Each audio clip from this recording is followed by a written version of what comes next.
Heart. Today my topic is heart. I'm briefly talking about anatomy of heart.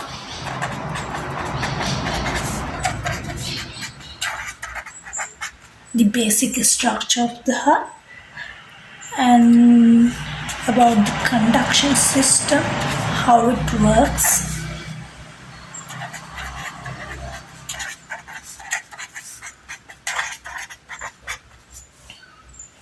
And briefly about ECG.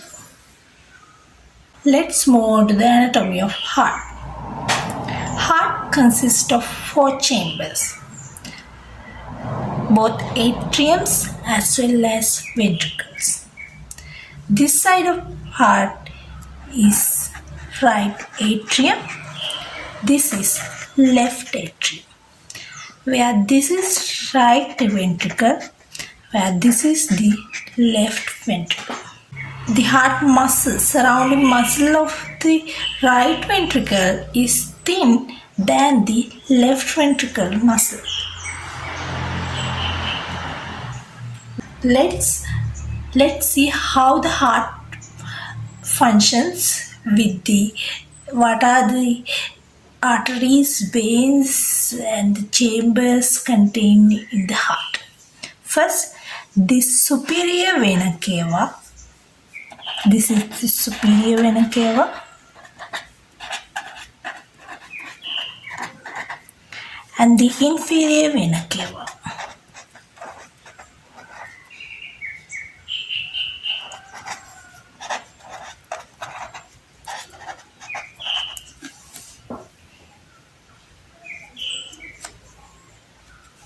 Superior vena cava contains all the non-oxygenated bloods from the upper side of the body, where the inferior vena cava contains all the non-oxygenated blood from the down part of the body.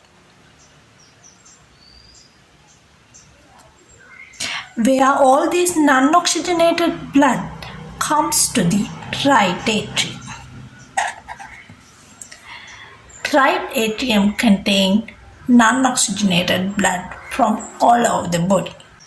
Then it passes by the contraction towards to the right ventricle via this valve called right atrioventricular valve.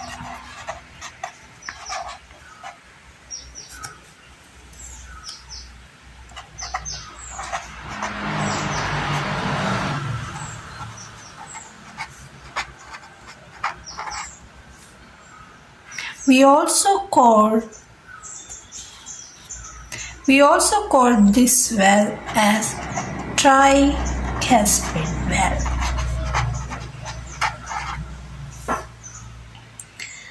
That means this valve contains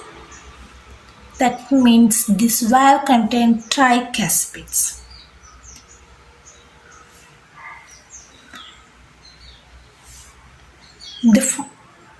This valve makes sure that when right atrium contains non-oxygenated blood comes to the right ventricle, it will not backflow towards to the right atrium. Then the non-oxygenated blood is in right ventricle. By the contraction of right ventricle, these non-oxygenated blood goes towards to the pulmonary artery.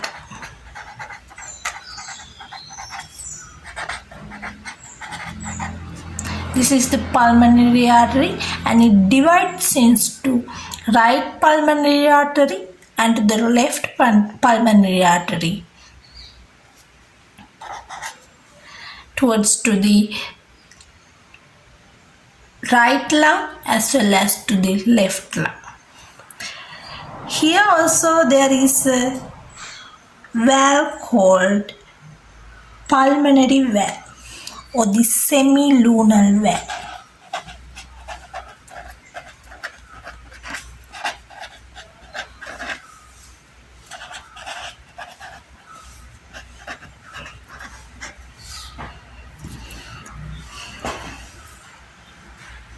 That will make sure blood that goes to the pulmonary artery will backflow to the right ventricle.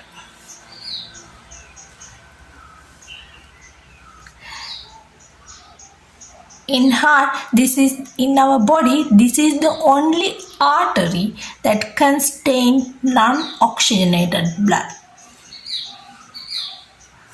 Then this pulmonary artery transport non-oxygenated blood towards to the lungs, left and right lungs, and the oxygen comes to the lungs, will oxygenate this blood and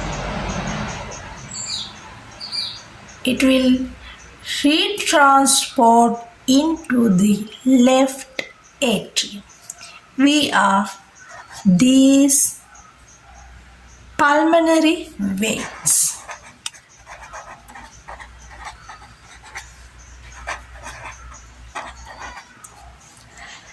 From the right side of the lung as well as from the left side of the lung. These pulmonary veins carry the oxygenated blood where it comes to the left atrium.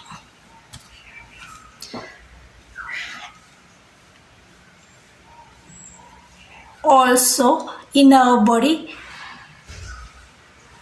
these veins are the only veins that contain oxygenated blood. Then the blood that comes to the left atrium by the contraction of heart goes towards to the left ventricle. There is this valve that's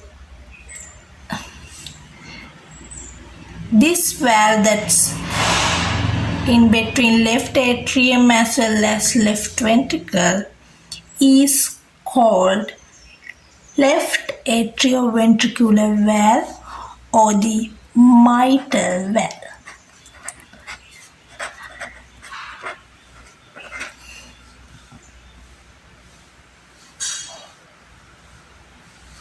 Or we call it bicuspid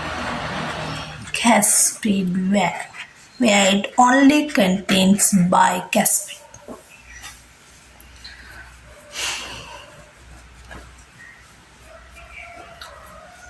The oxygenated blood that came to the left ventricle by the contraction of heart goes towards to the aorta. This is the aorta.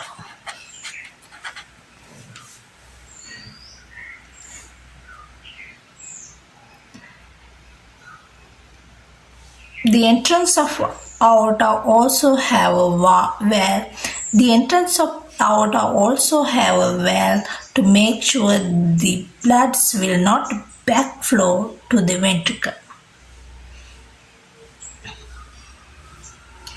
This contraction pressure should be more than the contraction of right ventricle pressure towards to the pulmonary artery, because aorta contains bloods to all over the body. That is why left ventricle heart muscle is thicker than right ventricle heart muscle.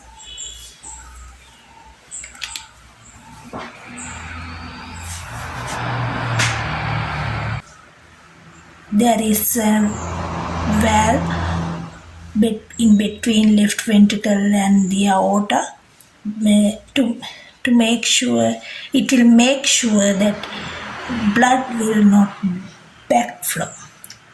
Blood will not backflow. The pressure that should put left ventricles to push the oxygenated blood towards the aorta must be high than the right ventricle's pressure that's push non-oxygenated bloods to the pulmonary artery, because aorta should transport all the bloods towards our body, all over our body. That is why left ventricle heart muscle is thick than right ventricle heart muscle. Conduction system contains this SA node which is the autorhythmic cells generate an impulse go towards to the left atrium as well as to the right atrium, which makes the contraction of right atrium as well as the left atrium. Here, at the same time, non-oxygenated blood go towards to the right ventricle and the oxygenated blood go towards to the left ventricle. At the same time, this AV node generates. Same time, this AV node is also a autorhythmic cells, and the SA node's rhythms also makes an impulse towards the AV node, which generate this impulse toward the downside of the heart. It goes through the bundle of His and divide into right bundle branch as well as to the left bundle branch, goes downward to left ventricle as well as to right ventricle. By these Purkinje fiber, left ventricle as well as the right ventricle is contracted, where the non-oxygenated blood goes towards to the pulmonary artery and left ventricle contains oxygenated blood go towards to the aorta. This is the simple mechanism of conduction system. Let's talk about briefly ECG. What an ECG contains? ECG contains a P wave, QRS wave as well as a T wave. P wave, QRS wave as well as T wave. P wave indicates the atrium depolarization. Depolarization means the contraction. The contractions of atrium, both left and right atrium. QRS wave indicates the ventricle depolarization.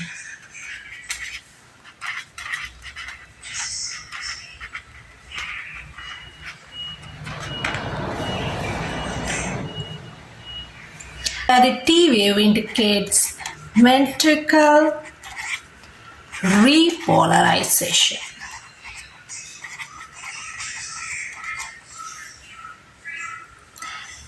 These ventricle depolarizations mean the contraction of left and right ventricles, where the ventricle repolarization means the relaxation of both ventricles.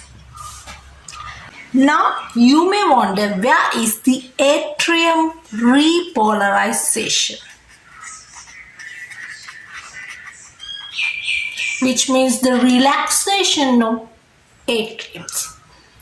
As you can see from my early notes, the anatomy and the conduction system, when the right atrium contract as soon as the ventricle contraction is also occurred within a few seconds gap, within a small gap. So when the ventricle depolarization occurs, at the same time atrial repolarization is occurring. So in this QRS wave, it also contains the ventricle repolarization as well as the ventricle depolarization. Since the both actions happen approximately same time.